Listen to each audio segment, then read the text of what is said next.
Good evening, everyone. I'm Mary Watson, Executive Dean at the Schools of Public Engagement at the New School, and it's my distinct pleasure to welcome you here tonight to this amazing event. Tonight's event, which is called What Truth Sounds Like, features Michael Eric Dyson in celebration of his new book, What Truth Sounds Like, Robert F. Kennedy, James Baldwin, and our unfinished conversation about race in America. This book is a follow-up to his bestseller, Tears We Cannot Stop, A Sermon to White People, and is just another timely exploration of America's tortured racial politics. This event tonight is presented in partnership with Strand Books as part of our ongoing series, See Me After Class. So in What Truth Sounds Like, Dyson highlights a pivotal moment in America's recent past. In 1963, May of 1963, Robert F. Kennedy invited acclaimed writer James Baldwin and his friends over for a conversation about, quote, Black America's rage, unquote. And as Dyson writes, Kennedy walked away from the nearly 3-hour meeting very upset that the guests he assembled didn't understand politics, that they weren't as easy to talk to as Martin Luther King was, and that Kennedy's anger, which quickly gave way to empathy, set about changing later policy, and this meeting seemed to have transformed his very thinking in fundamental ways. So with that introduction, and with the recognition of the legacy of this stage and its history, I'd like to invite our panelists tonight to join me on the stage.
Michael Eric Dyson, one of America's premier public intellectuals and the author of the New York Times bestseller, Tears We Cannot Stop.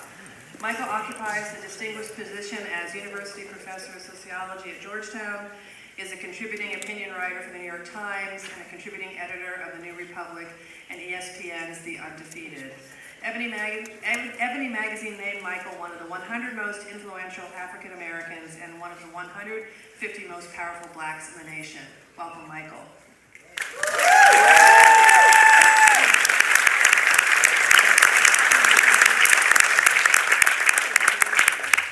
Next to Michael, we have Shaun, one of the most followed activists in the world. Formerly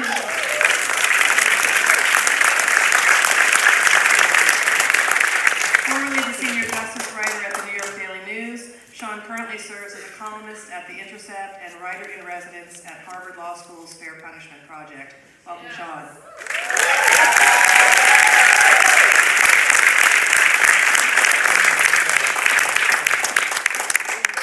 And finally, Harry Belafonte.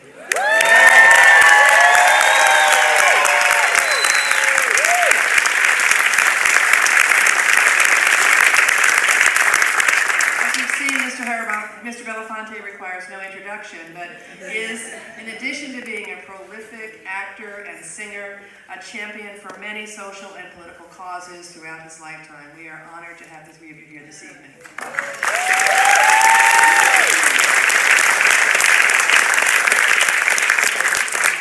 Thank you all so much for being here.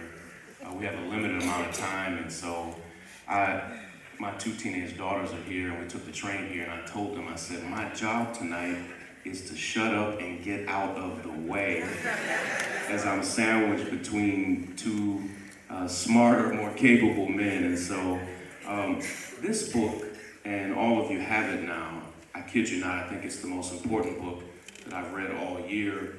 I got it in the mail about 10 days ago and wasn't able to get my hands on it until this past week. And just devoured it from cover to cover. It's not just informative and enlightening. It tells a story of an essential moment in history in a way that I doubt any of us in the room have really ever heard. And it unpacks this moment in 1963 in a living room with Robert Kennedy and so many luminaries. And it tells it from a perspective that has so much detail, from the color on the wall and to what people were thinking and feeling. And it's like if you've ever had a favorite TV show that finally had its series finale and you just desperately wish they'd go back and film another season. That's what this book does. It goes back and tells this rich, colorful story where all of our heroes gathered together in a room and had a crazy, explosive conversation and dialogue on race and racism with Robert Kennedy. And we have the beautiful moment of being on stage with someone who was in the room. And so,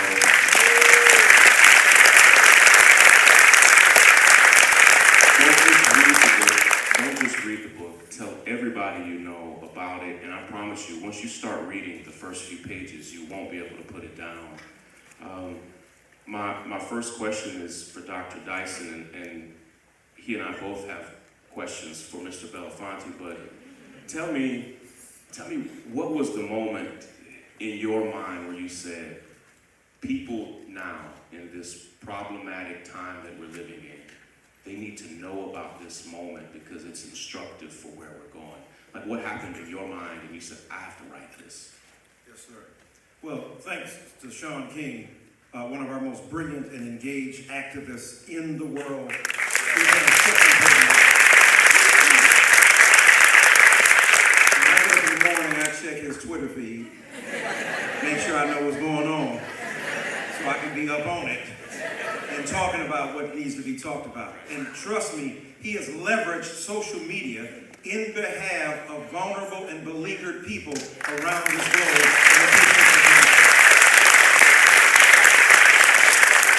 And of course, we have the greatest artist, activist of the 20th century, bar none. There's nobody else. Nobody. I sent Mr. Belafonte the book, and after he learned to read last week, he is such a fast learner. He really responded with pep and verve. His genius is so remarkable, it's so dense, it's so profound, because what he understood is what so many of our artists today don't understand. And I'm looking at Susan Taylor, the Queen of Black America, on the Kemper Bird, one of the great poets and writers in America, right here on the front line. Reverend Michael Dyson, one of the great social activists and writers here. And Aria Smith, who was the granddaughter of Jerome Smith. I'll talk about him in a minute. Give her some love because she's amazing. Dr. Obi Hendricks, one of the great theologians over here to my left. So many others. And my editor, Elizabeth Bissegard. You know, to be such a liberal white woman, she was cracking that whip on me. Make that cut, boy. And thank God, she made me rewrite that book like 20 times. I mean, that's what she does. And Brother David, a great economist and their child. But anyway, what I want to say to you is that, Brother Shaun, I heard about that meeting. I'd read about it in Taylor Branch's book and many of the other histories of Robert F. Kennedy and the civil rights, and I was wondering, well, what really happened? I mean, it's amazing. I love and adore Harry Belafonte, Clarence Jones, who was also in that meeting, James Baldwin, Lorraine Hansberry, Lena Horne, and of course, the great Jerome Smith, who along with John Lewis is the most decorated freedom fighter of all time in terms of being a freedom writer because he was beat more than anybody else. Her grandfather was literally beaten to within an inch of his life and came here to New York seeking medical aid and happened to be in town when James Baldwin called that meeting. So I wanted to read a book about it. I couldn't find one, so I had to write it myself. And what struck me is that how could you get together such genius of a Harry Belafonte, who is not only one of the great singers of our time, and the evolution of him musically, and I try to cover some of this in the book, from bebop to jazz, to minnow, to calypso. I mean, what he did musically alone was remarkable, but then to join that to a burgeoning civil rights movement and to be on the front line, putting at the disposal of his people his enormous talent is something that young artists today need to hear about and learn about because he gave so much of his life to them. So I was reading, I said, the 55th anniversary of that meeting is coming up. I want to know more about it. I interviewed Mr. Belafonte, I interviewed Mr. Jones, I read everything I could, and then I dug deep into the archives of our own people to figure out what significance that meeting had. And what I discovered is Robert Kennedy was a changed man after that meeting. He was pissed. He got very upset because he went in there thinking, as Chris Matthews said the other day, he was going to get the Nobel Prize, and they lit his ass up. For 3 hours. And for the first, initially he was like trying to fight back. He was swinging hard. He was like, we're doing something, we're trying to figure it out. And then they came back and, no. James Baldwin, Mr. Hansberry, Mr. Smith, Mr. Belafonte, and they held him to account, which is something unusual for a white man of power and intelligence and charisma to be held account because he was held hostage to black genius. Usually as black folk listen to white folk ad infinitum. Boring, meticulously absurd, and altogether without interest except to themselves. The precursor to the narcissism of a president who we have now. The fleshly thesaurus of white supremacy and the bigotry of ignorance. Butt-hurt, brain-dead bigot who is in control of the nation. So, they flipped the script. And he had to listen to them for 3 hours. And they gave him a lesson, and I wanted to talk about what that meant, not only then, but to talk about its implications and applications to us now. In the meeting, as you described, there were tears. People raised their... You have to understand, Robert Kennedy is not only the Attorney General, he's the brother of the President. It's not 2018, it's 1963. Can you tell us, Mr. Belafonte, how you got the invitation to the meeting and begin to unpack for us even what you were thinking about? I know you had met Robert Kennedy before that, but begin to recall for us some of what stuck with you through time about that meeting. Let me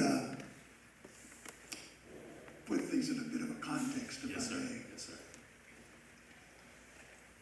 When Bobby Kennedy first came on the scene, it was much to the astonishment and anxiety of many of us who were in the civil rights movement. Because Dr. King pointed out very early on in the midst of our strategy that if we did not get the federal government on our side, there was no place left to appeal. So much of the civil rights movement wasn't just about color and all the other things that emerged under the umbrella of that movement, because the civil rights movement didn't just take care of the frustrations of black folks, or at least attempt to. What it did was also gave the umbrella for women to rise up in that movement, which had been eternal in this nation, in our civilization, and an opportunity to express itself based upon what was being energized by the racial movement. We also had a time when this country was in a bitter and ruthless conflict with Vietnam, and there was a lot of discontent by those of us who felt that this America that we were living in was on the wrong path. When Bobby Kennedy became Attorney General, in the midst of our frustrations and bemoaning that fact, Dr. King, in a strategy session, turned to us and to me in particular, and said, I understand your frustration with the fact that Bobby Kennedy is the Attorney General, but we cannot let that impede us on the path that we are on. He is the Attorney General, and I charge you with the responsibility of winning him over. You are to find his moral center and win him to our cause. And I looked at him and said, well, wait a minute, Doc. You're asking on a tall order. Bobby Kennedy had been notorious in the beginning, which is the way I saw him. He was Irish white America that knew very little about black America, that knew very little about black people anywhere. And when he stepped into the space, our anxiety was, if you are to win him over, find his moral center, what makes you think he's got one? And Dr. King said, if he hasn't got one, give him one. Dr. King would take no, you wouldn't back up. So he said, find him, find his moral center, and win him to our cause. And with that instruction, you have to understand that a lot of us have already been involved with him because he was a very powerful supporter of McCarthy, Joseph McCarthy. The House Un-American Activities had hounded us who were in the liberation movement. We were all called communists because the first thing to do was to separate us and the moral imperative of our cause into a political imperative that would turn America against our cause by painting us as being unpatriotic. We are the tools of the communists. We are serving the communist cause. And under that banner, black people are not to be trusted. They're not a patriotic tribe. And so, with that as our introduction to each other, I had cause to meet with Bobby Kennedy on the issue of SNCC, the Student Nonviolent Coordinating Committee, led by some of the most courageous young people of our time. The lead voice for me in that movement was Diane Nash, because she was an incredible force, not only intellectually but politically, and she set the tone. She was the one that started the freedom rides and the bus boycott. And the bus boycott started with Rosa Parks. There's another one, the freedom rides, which was the huge armada of young people that took to touring the South and violating the segregation rules by taking a bus that was integrated. Bobby Kennedy had a task to deny us that right, to deny us that privilege. With that in mind, I then looked at this guy who labeled me a communist and who was very much opposed to what we stood for, and I had occasion to meet him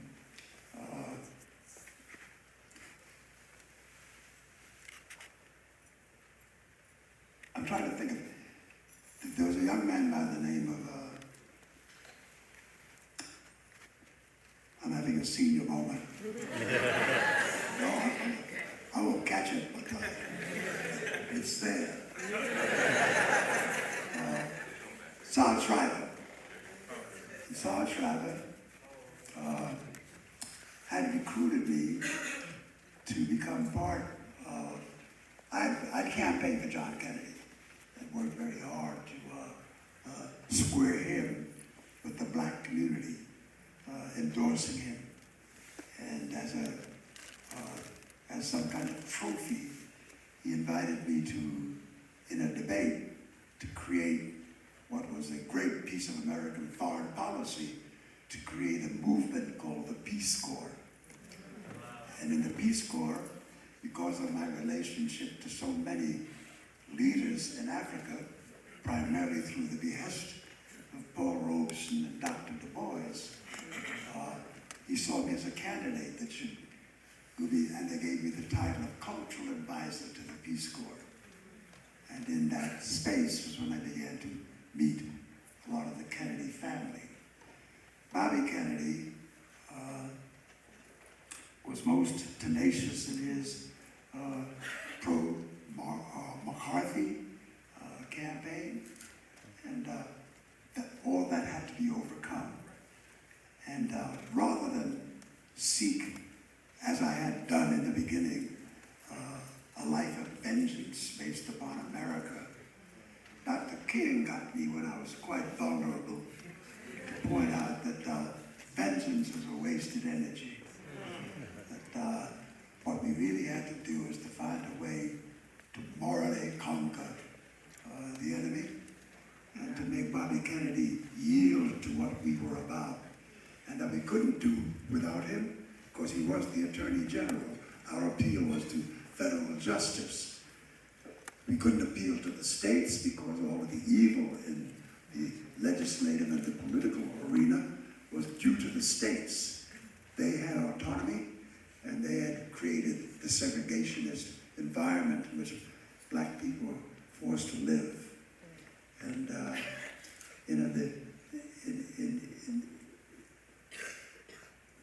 with that hurdle to be overcome, we couldn't do without getting the Justice Department on our side and making America yield. This task started with the meeting with Bobby Kennedy around SNCC. And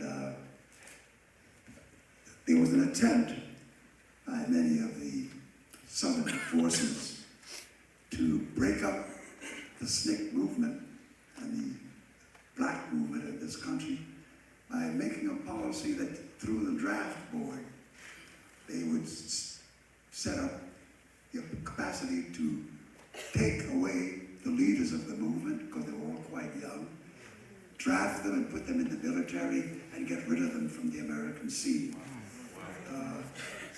That was a vicious concept, and one that was hard to overcome, because in the midst of all of this, to resist the draft would have been a clear sign of being unpatriotic, especially since it was to recruit us in a war that was definitely inhuman. The war was Vietnam. And it was my job to appeal to Bobby Kennedy and to find where his moral center lived, if it was there, and to get on with the campaign. In that moment, Bobby Kennedy was hugely challenged, and we rebuffed him and set up a set of circumstances in my appeal to him and Dr. King's appeal to him, which was the major appeal, that we would not stand for that manipulation of the federal policy. And in this debate with Bobby Kennedy, he would not yield. Subsequently, after much to do with the campaigns down in Selma, campaigns down in Montgomery, he constantly had to be appealed to. The first time that he gave us a sign of some sense of caring was when Dr. King was arrested for a pedestrian violation of walking to a red light in Georgia. And for that crime, the Georgia justice system sentenced him to prison and put him on the chain gang in Georgia. Many of us were alarmed at this extreme and were deeply, deeply troubled with the fact that with Dr. King being on the chain gang, any number of vicious beings on the chain gang, mostly white, would destroy Dr. King and take his life and blame it on the wretched of the earth. And we had to step in and push the agenda. And in an appeal to John Kennedy, sitting there in his office in the White House talking about what this would mean, that America would in fact go up in flames if anything happened to John Kennedy, and he could accept that what I was predicting had validity, because although I did not believe in violence, I was quite willing to be the first to raise the gun if anything happened to Dr. Kennedy. Dr. King. Bob Kennedy and John Kennedy took that appeal seriously. They also felt that somehow we may be setting him up for blackmail, that there would be something at the other end. So in this debate with John Kennedy, he yielded, and all I asked was that they make sure they get him off the chain gang. I wasn't saying if he's violated justice, justice should be served, but the chain gang is not about justice. It's about denial and what would be murder if Dr. King were left dead. It was Bobby Kennedy who was instructed to speak to the governor of Georgia and had Dr. King released. For that act, I found reason to be in debate with him, to not only thank him for his intervention and that of his brothers, but what he really wanted was for Dr. King to issue a public statement. And I pointed out that that's not doable, because to issue a public statement and endorse, which was about endorsing his brother for the presidency, would be a betrayal of his mandate. And as the leader of our movement, he could not be seen to accept a political choice one way or the other. And when I was challenged with that fact, I said, well, what happens if the guy that gets elected turns out to be one of our hurdles? What happens if it turns out that whoever is president and Dr. King has endorsed him, that Dr. King will have to live with the fact that he was an endorser? So Dr. King had to be immune to that. And it was our job to keep him out of that space. Dr. King did something else, though, when we talked about this as a bit of strategy. He wrote an open letter to the New York Times. And in that letter, he thanked the president for his intervention and for getting him off the chain gang. And Bobby Kennedy felt that that was not sufficient, that an endorsement was necessary, and Dr. King said there would be no endorsement. And it was the first time that he and I had to get it on. Subsequently, the war in Vietnam, which he was very much for, and I was a very strong activist against the war, led us to platforms that constantly bombarded him. Although he would have liked to have dismissed me, he discovered that wherever he turned, I popped up. And he could not just not talk to me, he had to get to me and get to the issues. In that context, I then took advantage of Dr. King's instruction, find his moral center, and put him to our cause. So we talked, and finally, one day, he called me and said he needed to talk to me. And he had been giving much thought to our exchanges, and that he saw validity in what I said. But he needed to deal with it in a way that would be able to transform him from being an advocate for the war and being not too much embracing our cause to stay on the point. When I got a call from James Baldwin. Jimmy Baldwin was down in Maryland at the home of Bobby Kennedy. Hold on one second, sir. Excuse me one second. How cool is it?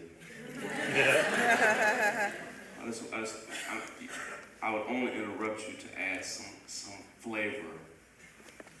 But you've got a call. See, you're our hero, but he is our hero as well. And you're 91 years young. And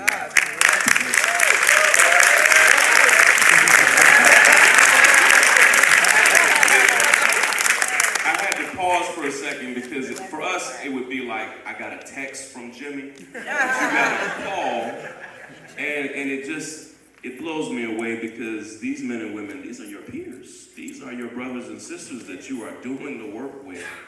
So you get the call.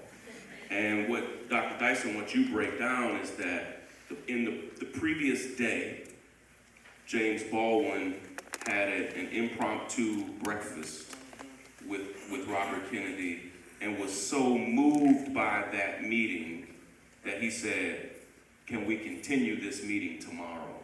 That's right. I just want to say as little as possible so that Harry Belafonte can get back to his story. Yes. I went to my formidable intellectual and compatriot Tanya McKinnon, who is my literary agent, who is here tonight in the front row representing.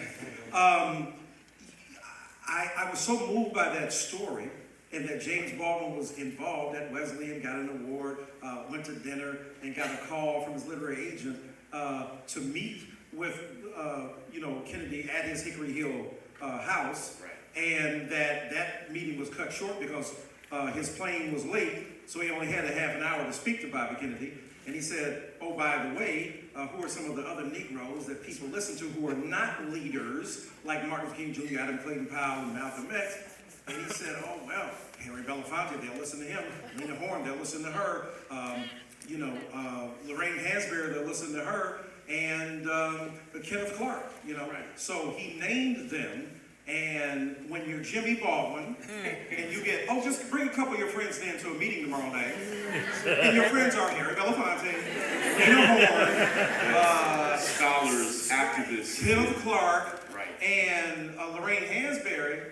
That's just how they roll. So I just wanted to get back to the story. Okay. All right. So we had to have a fan moment there. Jerome Smith. Yes. Don't leave that man out. His granddaughter's over here. Jerome Smith became the linchpin. And let me tell you, to the credit of all those people who were there, Harry Belafonte, Jimmy Baldwin, Lena Horne, and Hansberry, they said, yes, after he spoke up, because Kennedy was making some arguments about how Negroes should be grateful to them. I mean, in part. He was proud of what they were doing, and That's he right. thought it was going to be a coronation where they all said thank you. Congratulations. And Jerome, having just left being beaten, I'm tired of it. dropped a bomb in the whole meeting. Like the Gap Man. Right. He might as well be a Snoop Dogg. And he said, I'm tired of the pity patter of the party. You have he to said, read it. You don't know. You don't know. He says, I'm sure you're being tested. He said, you don't know what it is to be tested. And he went off, and the rage and the anger were read off of his skin. And Lorraine Hansberry said, there are many prominent Negroes here, but the voice you need to listen to is Jerome Smith. Right. And when you have Harry Belafonte, you can see what kind of, this man speaks paragraphs of poetry. Yeah. We are seduced by the literary mellifluous character of what he says. And he's 91. Yeah. 91. Okay? So, 91. He took a picture with Marcia on his lap back there. I'm just telling you how he wrote. Where's Me Too when you need it? So,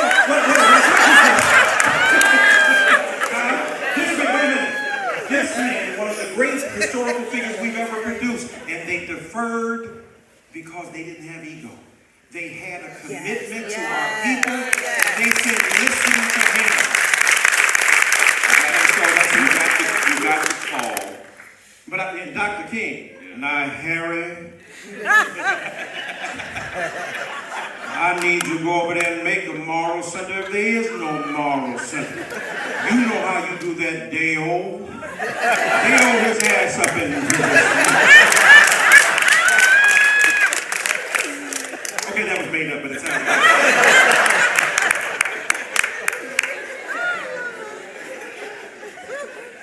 good. Not real reason to be here tonight as an aside. You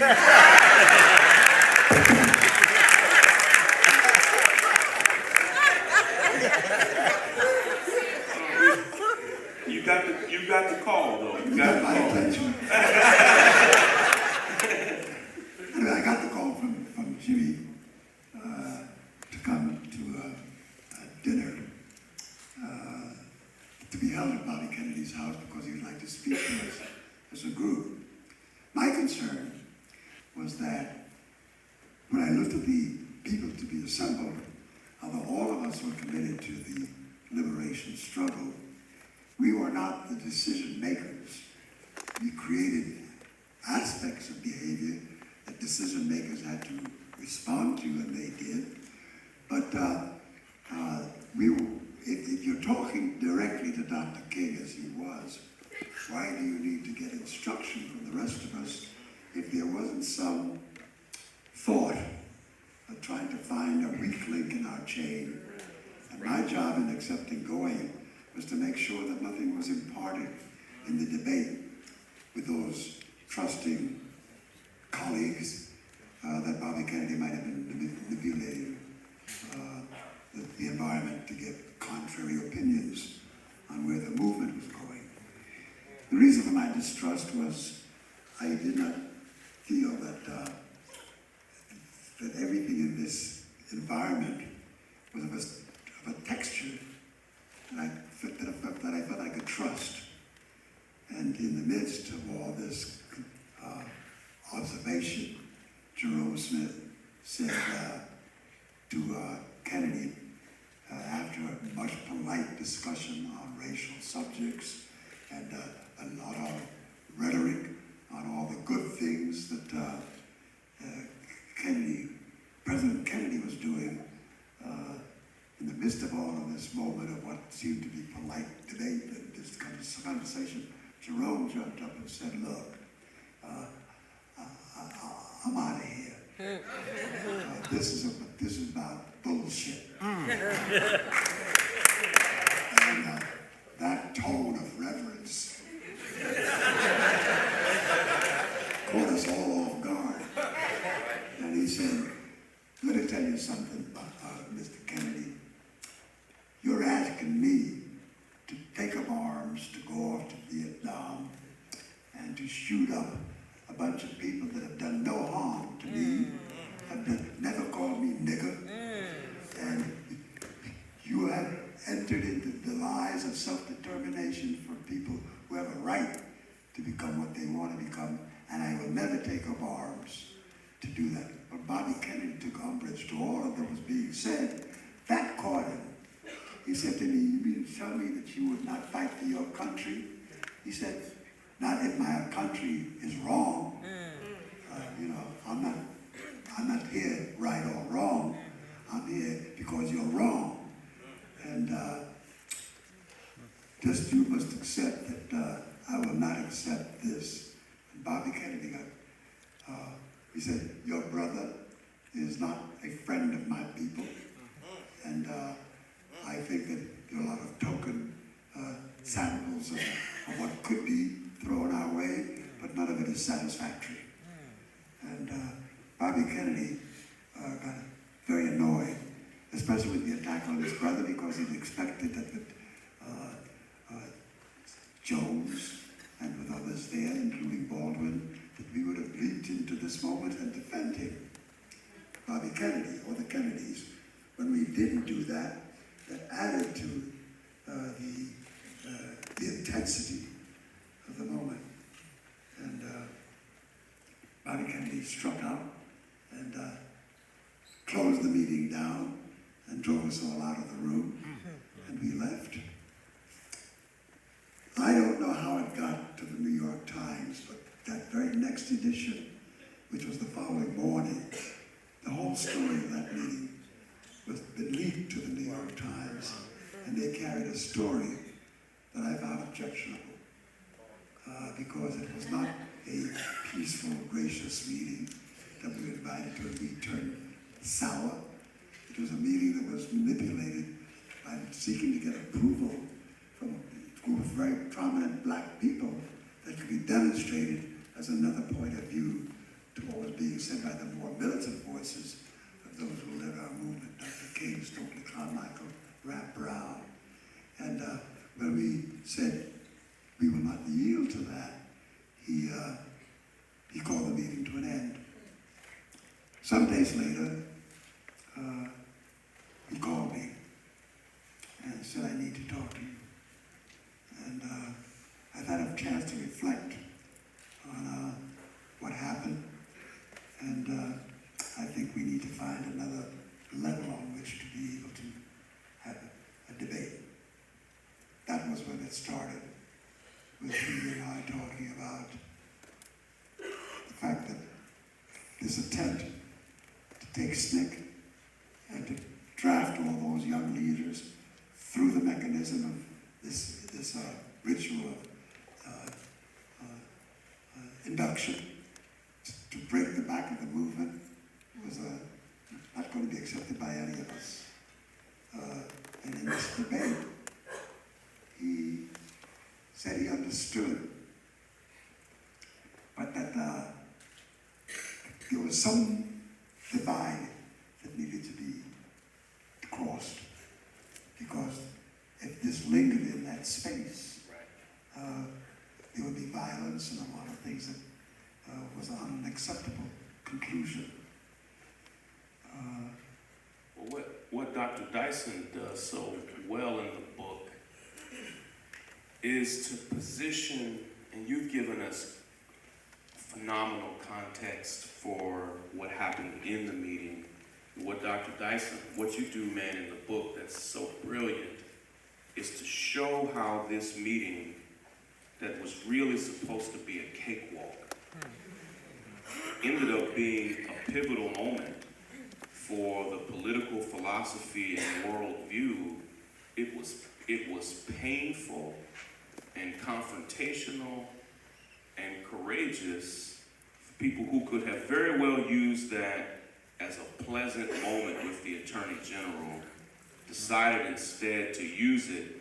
And when it went south, what Robert Kennedy particularly thought was going to happen was that you and others were going to come to his rescue. And instead, everybody in the meeting stuck together. And you're going to read us a passage from the book. And again, it's so enthralling from cover to cover. After you read that passage, if you could close us out, and then we'll take some questions. Close us out by saying how that meeting is so painfully relevant for where we are right now. Thank you, Brother King. And having living history sitting up here, I feel I'm cheating the audience by reading, and we can hear more. Mr. Belafonte, what an incredible man. I don't know what I'm doing here listening to all this cocktail pity patter, Smith said, shattering the comity of the room. A comity, however, built on dishonesty, which is no comity at all. Smith was having none of it. He insisted that it wasn't the black Muslims who were the problem. Their apolitical bearing meant they ultimately weren't much of a threat. They risked little, and therefore they put no pressure on the status quo.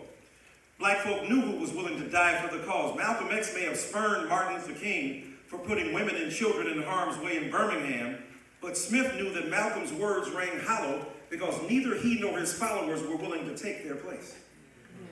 Because Smith was a devotee of nonviolence who was quickly losing his faith, he was a far graver threat to the social order than the black Muslims who had never made such a pledge.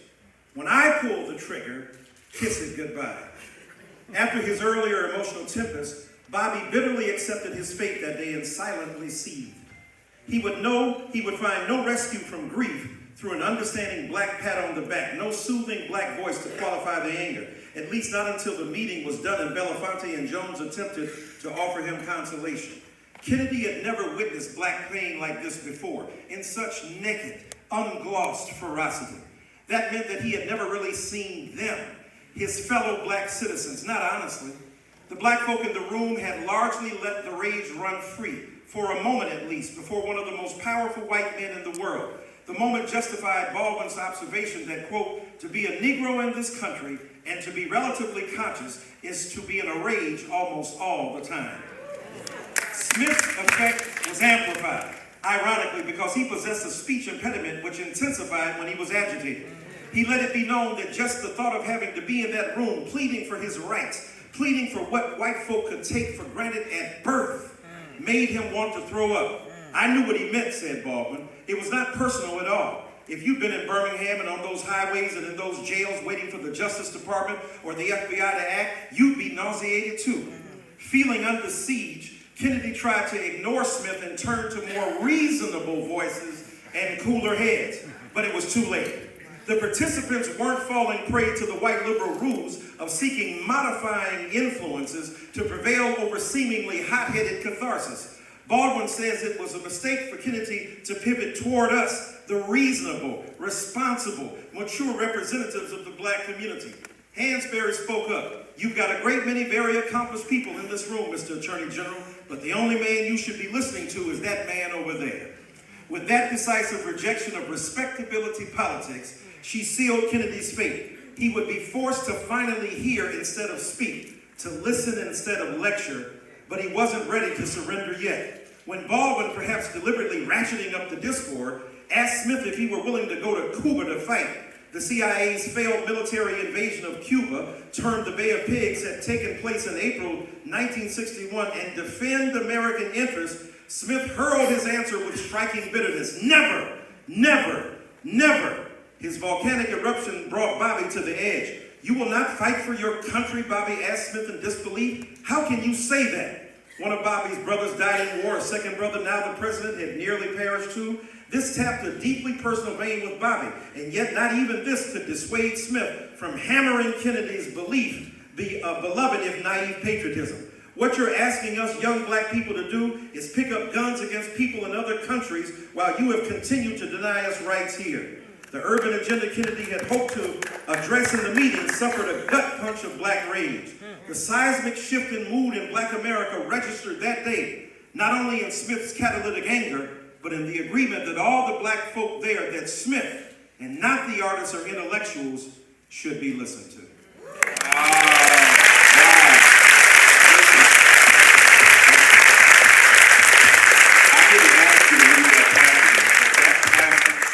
It got me. Everybody in America needs to know that that happened. Oh, like it was a pivotal moment in the movement. And in writing it, though, it wasn't just because you wanted to give color to a moment in history. Right. You know that that moment is instructive for us now. Absolutely. Close us out in how so, and then we have a moment for a few questions. Right. Well, what I wanted to do is to narrate a story for young people, especially in light of the Black Lives Matter movement, the heroic truculence that those young people often evince in the face of white supremacy and offense. And then to move them with a story. You, one of our greatest young leaders in this country, to have a genealogy, to have a precursor, to have another story, to let you know there were some other young black folk out there who were just as irreverent and just as powerful. And this man right here, the reason he is such a unique linchpin, everybody loved Harry Belafonte. Malcolm X turned to him. Martin Luther King Jr. turned to him. Diane Nash turned to him.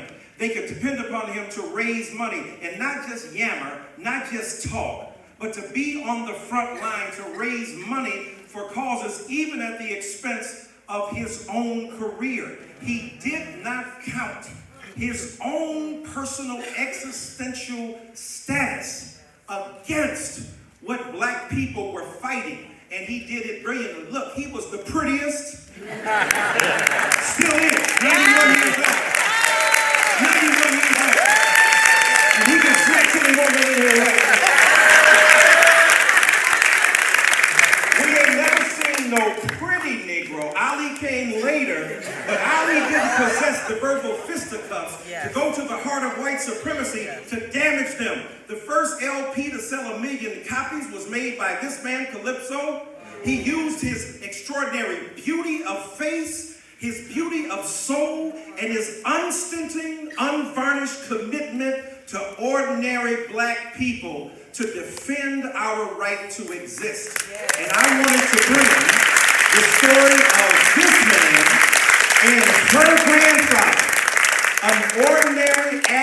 black man who became heroic because he was willing to put his body on the front line. And I wanted people to understand that his friendship with Martin Luther King Jr. came at the crest. He had already been developing for years. Du Bois, Paul Robeson, but unlike them, he was able to navigate in the mainstream. In other words, he wasn't just no side-hit underground artist. He was above ground charting at the top. And at the top of his career, not when he was a has-been, not when his career was done, not when he didn't have no more hits, when he had the greatest hits in the country, he stood up and represented for us. And I wanted people to understand Jerome Smith and the great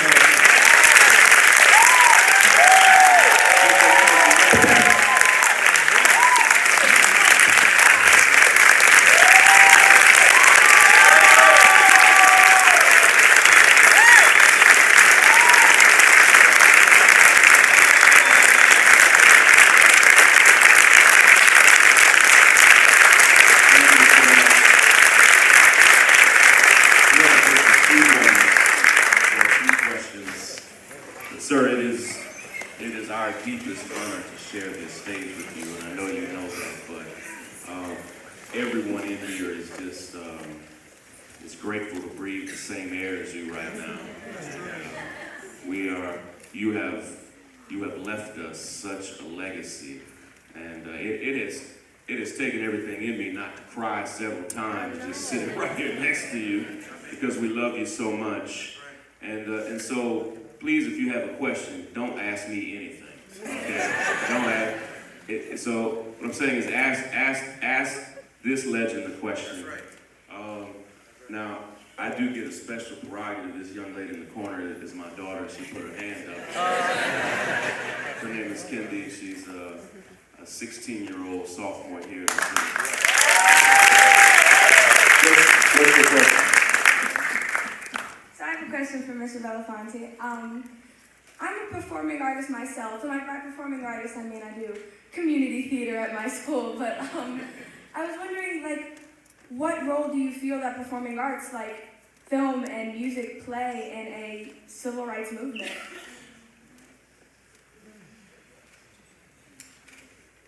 It was, first of all, most of my life has been a coincidence. Most of it was offerings and interventions that took place that I had not expected. I didn't know that I was a singer till I was asked to be one. Then when I was asked to be one and decided to meet the challenge, the question was, what do I sing? And then when I found in the influence of Lead Belly and Woody Guthrie and great artists of the time who were folk artists, that there was more to singing and more to songs than just pop culture. That there were ways to sing songs about the struggles and the pain of the black experience. In that context, I had not expected that the first album that I ever made, Calypso, would have sold 1 million copies and become the tool for changing the industry. And when I looked at this phenomena and the stir that it caused, first of all, I looked at the album itself and its content, and although most people delight in the Caribbean melodies and the lilting rhythms, if you examine closely the lyrics of the songs that are being sung, they really tell you quite a bit about the struggles of being a Caribbean victim of invasion. That the song Banana Boat, work all night on a drink of rum, come Mr. Taliban, tell me banana, daylight come and we want to go home. The pain and the anguish of working in the fields was turned into a melody that the world delighted in. And I was struck by that fact. When I saw the platform of power, I then had to make a decision. What do you do with this much resource? What do you do with this? And then I referred myself to Paul Robeson and what Dr. the boys had instructed, I decided that I would use my voice to become a part of Black liberation. That there was to use this platform of influence. So, in direct answer to your query, the moment that came to me, the power that I saw, I said, I cannot abuse this. Let me find a way to make it be valuable, be of some meaning. That's when I dug more deeply into Black life. I spent a long time in the Library of Congress, looking at the songs of the Chain Gang, songs of Lead Belly, songs of great singers of the time who were folk artists. Pete Seeger was a big influence. And I began to see that social commentary in song was a powerful tool in the arts. And that the arts, as Robeson had instructed us, was not just to show life as it is, but to show life as it should be. And in that context, I said, Robeson once said, artists are the gatekeepers of truth. And when I thought that might have been an overstated fact, I looked more closely to the power of art. And then Robeson said, it is the moral compass for civilization. It is the artists that inscribe our history, that tells our drama, that philosophizes on what can be done. All of it is in the pen of the artist who saw these moments in history. I then said, okay, that's a delightful place to play in.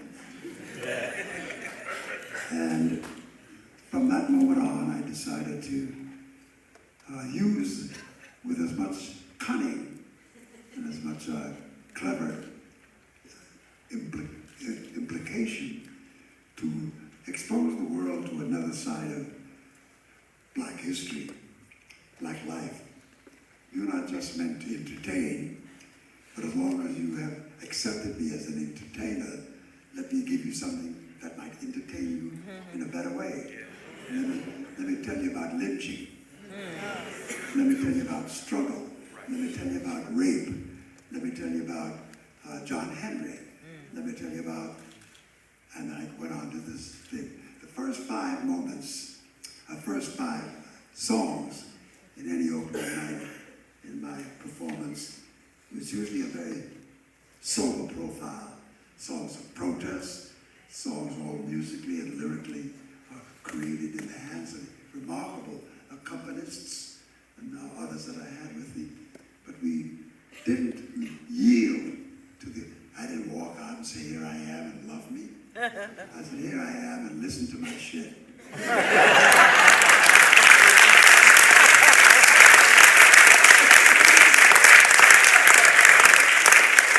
Just at the moment that I thought the audience had enough, I gave them a Matilda.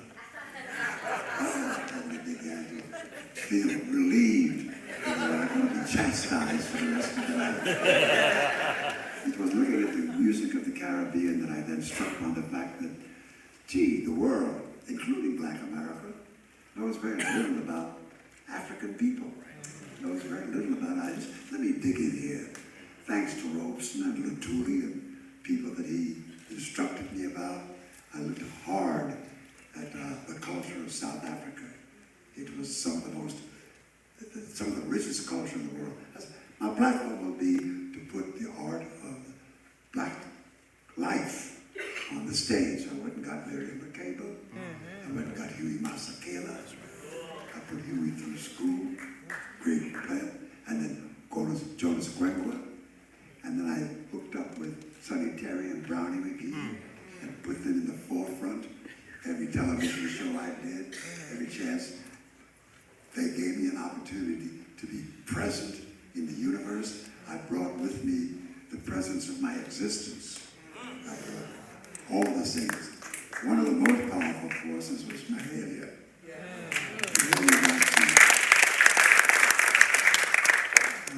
She was forever in my heart and in my life.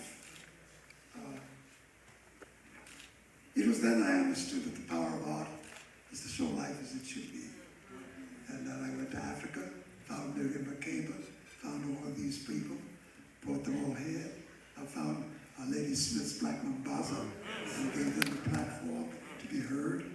And when Black America and White America heard these songs coming from these foreign places, they seem to have been delighted in this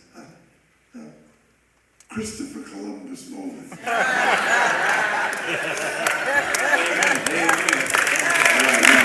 You have time just to one last question. I want to shout out my son since you shout out your daughter. I got to shout out my son, Michael Eric Dyson. Just turned 40. Stand up, boy. Stand up. Any single women here? No, stand up so we can see you. Don't act like you're in there. Turn around. Turn around. Keep taking hands. Keep taking hands. We appreciate it. My groomer here, Margaret Barb, he's here as well. You met Reverend Marcia Dyson. You know the people. All right. Hi. So my question is, I'm a high school history teacher, and you sort of alluded to different parts of your own history that you would want to teach. I often find myself running out of time, and my students don't know enough of their history. You get them 3 hours a week, so I would say, what do you think is integral for them to know? What time periods is it imperative for me to be teaching? She asked, history is so, she's a history teacher, and history is so vast. If you only had a limited amount of time to teach students, what periods of history do you think are most essential to share with students, knowing that somebody has a limited amount of time? Just another way would be, what periods of history stand out for you as most essential for all of us to know and understand? Or even what is your paradigm of how to teach history?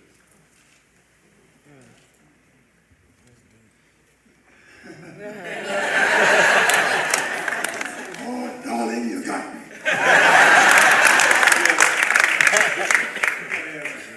I'm not too sure that there's an answer to that fits the space of the question. I believe that as an artist, I've endured in examining with great consistency the power of that fact. When you have the ability to talk to hundreds of thousands of ears that are willing to listen and have shown appreciation for what you're about, gives you more influence to do even more. And I discovered that in the song, I could tell the world about Africa, I could tell the world about pain, I could tell the world about the Jew, I could tell the world about the Irish, and I could tell the world about the world in which I live. All this is history. History doesn't stand still. It's constantly in your presence. And the question for me as an artist was, what do I advantage with this fact? And that is to continue to put the plight of the universe on display and let that plight answer its questions. You have to live in the space. I wear this shirt not just to be identified, except to myself. The name Trayvon stands largely in my consciousness all day long, because there is a murderer loose.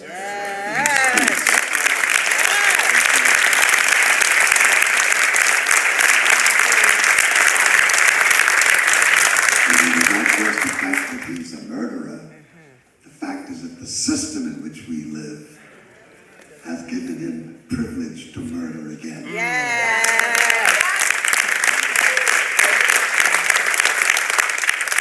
I, or one of my children, could be the next victim. That's right. This constantly reminds me, this doesn't say Trayvon, it says America.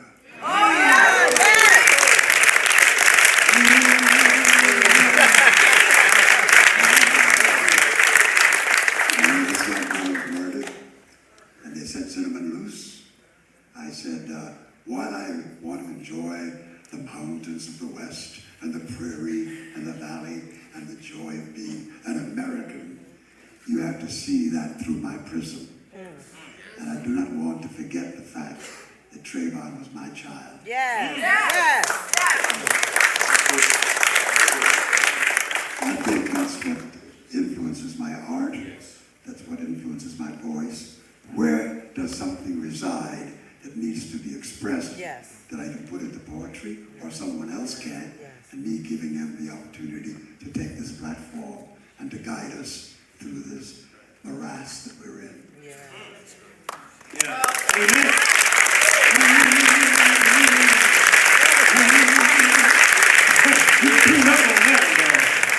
Let's thank Sister Pamela, his lovely wife, who when I called her in the background, who is that? Michael Eric Dyson, tell him I'm not home. Whatever he wants, say no. And she made him come, so I want to give her some love.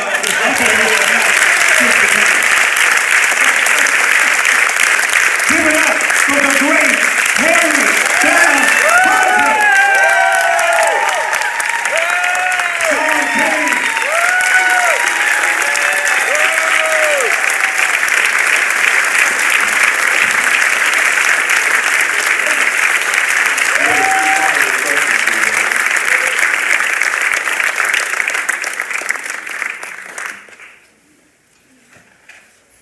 Thank you all so much for joining us tonight. If you're planning on sticking around for the signing, please remain in your seats. Your books are all signed, but if you'd like the book to be personalized either to yourself or to a friend, please remain in your seats. We're going to get these gentlemen situated and then we'll begin the signing shortly. One more round of applause for these incredible...